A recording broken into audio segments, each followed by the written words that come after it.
Una, hindi mo ako kilala, ikaw hindi rin kita kilala. Pero dito lang sa title na title pa lang, huwag maniniwala sa pakulo at panlilinlang ni Marcoleta. Attorney, kahit kailan wala akong nilinlang na mamamayan ng Pilipinas.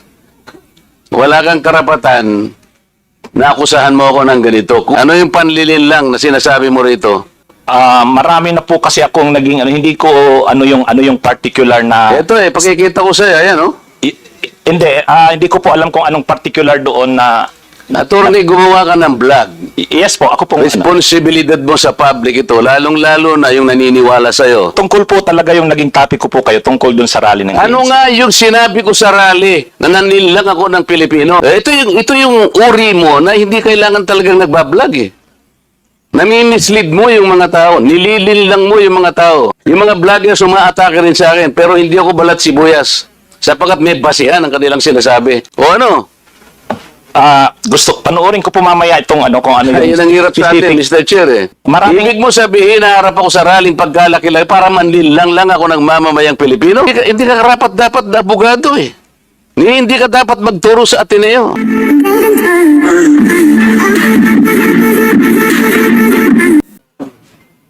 Sige, before,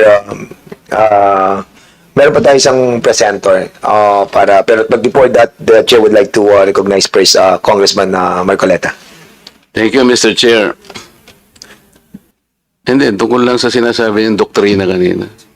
Attorney, abogado ka pala na nagtuturo sa Ateneo. At sinasabi mo, ang diferensya ng private sa public figure, pagka public figure ay hindi basta-basta. Kahit nabirahin mo, parang may lisensya ka na, parang gano'n sinasabi mo. Pero pag private, talagang kinakailangan may malis ka agad yun. Siguradong, kaya lang nung ikaw ay nag-vlog, ito yung title ng vlog mo sa akin Huwag maniniwala sa pakulo at panliling lang ni Marcoleta. Ano ang panliling lang ko, attorney? Public figure ako, pero kailangan malaman ko, sapagkat dito lang may malis ka na Una, hindi mo ako kilala, ikaw hindi rin kita kilala. Pero dito lang sa title na title pa lang, huwag maniniwala sa pakulo at panlilin lang ni Marcoleta. Attorney, kahit kailan wala akong nilinlang na mamamayan ng Pilipinas. Wala kang karapatan na akusahan mo ako ng ganito. Kung ang pinag-uusapan ay gusto mo lang ma-informahan ang mga nagpa-follow sa iyo kung sino-sinong maraming nagpa-follow. Pwede mo ba sagutin ito muna? Ano yung panlilin lang na sinasabi mo rito? Marami na po kasi akong naging hindi ko ano yung particular na Ito pakikita ko sa iyo, ayan hindi ko po alam kung anong particular doon na Attorney, gumawa ka ng vlog. yes po, ako pong Responsibilidad mo sa public ito, lalong-lalo na yung naniniwala sa'yo. Hindi ako maniwala kung paano mo silang napaniwala. Pero itong sinabi mong ito, may pakulo ako at panlilin lang. Ito yung sagutin mo. Hindi ako naniniwalang hindi mo naalala ito. Mr. Chair? Mr. Chair? Go ahead. Actually po, dun yata yan sa rally ng Iglesia ni Cristo na naging subject din ako po ng programa ninyo sa yung dalawang pong kasama Honorable Congressman Marcoleta. Ako po yung naging subject nyo doon ni Saganang Mamamayan. Kasi ako yung nag-comment na sabi ko, dapat yung Iglesia ni Cristo kung talagang malaki yung mobilization nila, doon nila gawin sa Luneta, huwag sa Liwasan. Yun yung kasi, pag sa Liwasan... Attorney, huwag mong nililihis ang usapan. Ang Hindi, pinag-usapan yung panlilin lang na sinasabi mo at pakulo. Walang kinalaman yung rally ng INC dito. Doon ko po kita, Honorable Congressman Anong Marcoleta. panlilin lang ginawa ko doon sa rally? Yung po yatang speech nyo doon Hindi sa pa yata, kailangan siguruhin mo. Nagsalita ako doon, anong parte ng speech ko ang nilinlang ko ang mamamayang Pilipino? Honorable Congressman Marco, yung reaction ko po yata yung speech nyo po doon sa Ano stage. nga, kung alam mo yung speech ko, ano yung panlilinlang doon? Tingnan ko po dito sa kung ano yung ang dami ko na po kasing naging content tungkol Hindi ganun. Ako kapag ka sinabi ko, alam ko ang pinagbabasihan ko. Kahit matagal na yon, maaalala ko. Pag nilinlang ako ng isang tao, alam ko. Problema sa inyo, hindi ko nilalat ang vloggers, ano? Ako, hindi ko minamasama yung vlogs. Yan ay part ng, ng ating free speech. Expression. At yan ay ginagaranti ng ating saligang batas. Totoo naman na kapag ka public figures, hindi dapat balat sibuyas. Hindi kagaya ng balat sibuyas ni Kong Barbers, alam ko yan. Pero hindi nangangahulugan. Kailangan i-establish ninyo.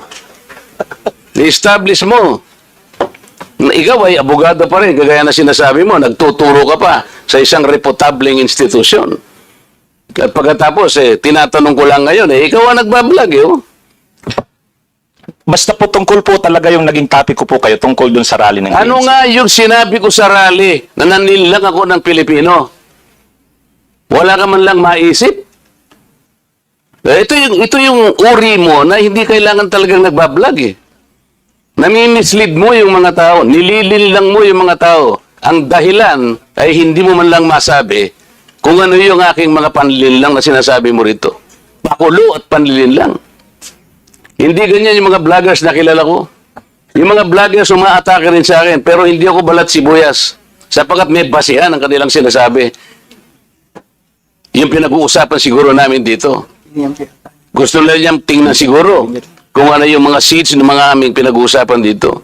Hindi ako balat sibuyas, pero ito, wala akong makitang panlilang na ginawa ko sa ating mamamayan. Ikaw, ang lakas ng loob mo na mag-vlog. Abogado ka pa naman. O ano? Gusto, panoorin ko po mamaya itong kung ano Ay, yung yun ang hirap sa atin, Mr. specific. Chair, eh. Ano po kasi, Isip-isipin mo, bigla ka na lang gagawa ng isang vlog na ngayon ay tatanungin kita ng diretso. Wala ka man lang masabi, kahit isang panlilin lang. At ang inaakala mo, baka sakaling no sa rally. maraming, Ibig mo sabihin, naharap ako sa rallying pagkalaki-laki para manlilang lang ako ng mamamayang Pilipino? Hindi ka karapat dapat na abogado, eh. Hindi ka dapat magturo sa Ateneo.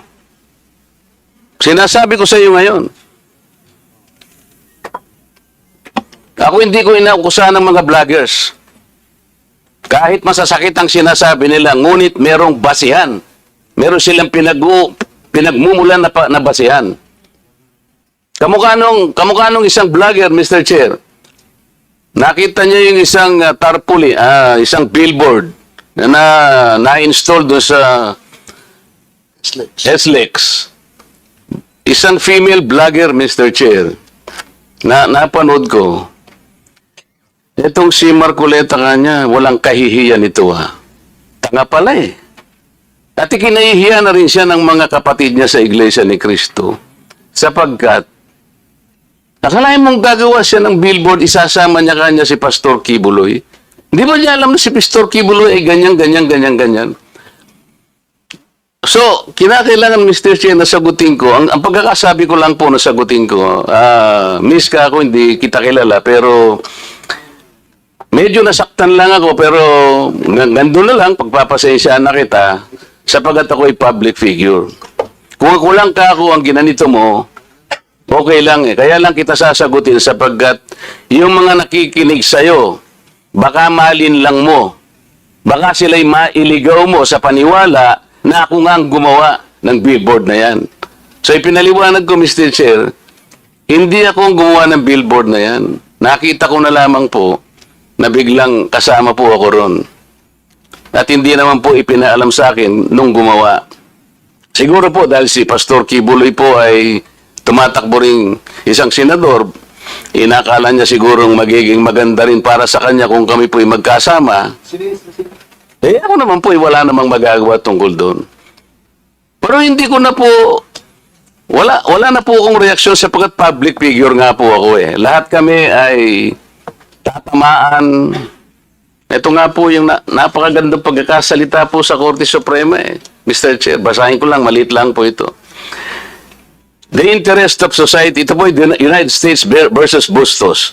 The interest of society and the maintenance of good government demand a full discussion of public affairs. complete liberty to comment on the conduct of public men is a scalpel in the case of free speech. The sharp incision of its probe relieves the abscesses of officialdom. Men in public life may suffer under a hostile and an unjust accusation. The wound can be assuaged with the balm of a clear conscience. A public officer must not be too thin-skinned with reference to comment upon his official acts. Kaya ko na lang siyang i-tolerate, Mr. Chair, yung babaeng yun eh. Pero ikaw, attorney, dahil sa attorney ka, yan ang sinasabi mo, at nagtuturo ka pa sa isang reputable institution, dito lamang sa title mo eh, huwag maniniwala sa pakulo at panlilinlang ni Marcoleta. Pagkatapos tatanungin kita ngayon, kung anong panlilinlang ang ginawa ko, wala ka man lang masabi. Kaya naman kitang idemanda pero hindi na kita pagtitsagaan eh, kung ikaw lang. Gusto ko lang malaman ng mga tao na walang basihan tong ginagawa mo. Para sa akin, sapat na nakabayaran sa'yo. O total, hindi na siya makakibo, Mr. Chair. Tatigilan ko na siya. And with that, Congressman Marcoleta, that will serve as your time as interpellator. Ang haba ng interpellation mo. But I will not deduct that sa sa time mo, Congressman Marcoleta. Okay. Attorney Ricky, you still want to pursue your or that will be it? So yun lang po. Siguro we give you time also to to answer back on baka panoodin mo muna yung mga vlog mo. Later on, you can approach us if you wanted to defend your Dapat nga, madisbar pa yan eh. You have your time, Congressman Marcoleta. We'll be giving time to Attorney Ricky to defend himself. Ano lang po siguro, fairness, and Mr. Chair? maging equal lang treatment natin sa lahat. What we wanted here is to be fair, para give also a chance to Attorney Ricky para to prove himself by watching yung mga vlogs na ginawa niya. Sige, go ahead, sir.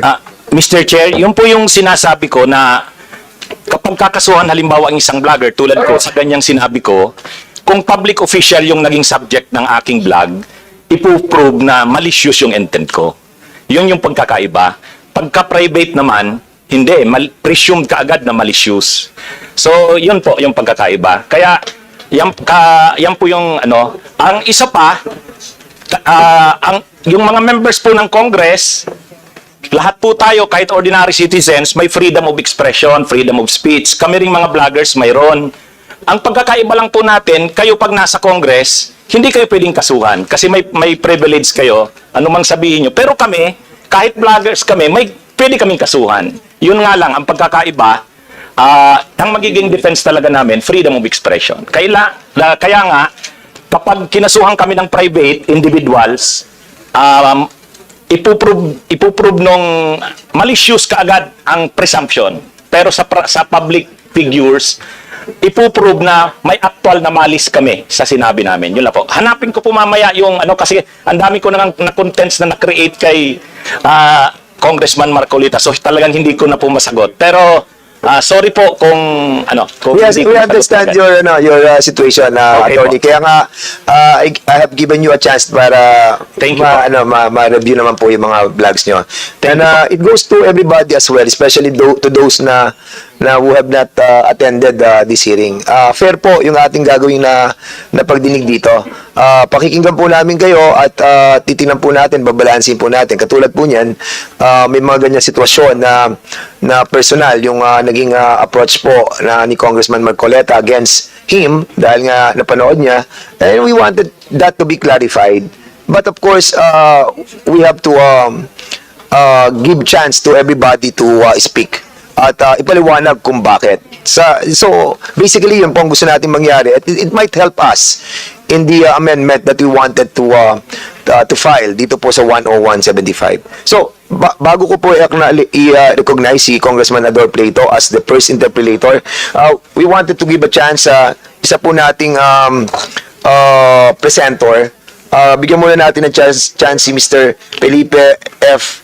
Salbosa, the second. Siya ba to? and Nice Poro Balbedina. Okay. Only Chair. one presenter. Only Chair. one presenter, right? Chair, Opo. Chair. Wait. 1 second lang, 1 What second. about? Yung sinasabi niyan sa INC, 3 months ago pa yung post niya. Sige, mamaya na yan. We will be giving you a chance. For the record lang, for the record. Okay. We'll be giving you a chance on your time as an interpreter. After all, pangatlo po kayo.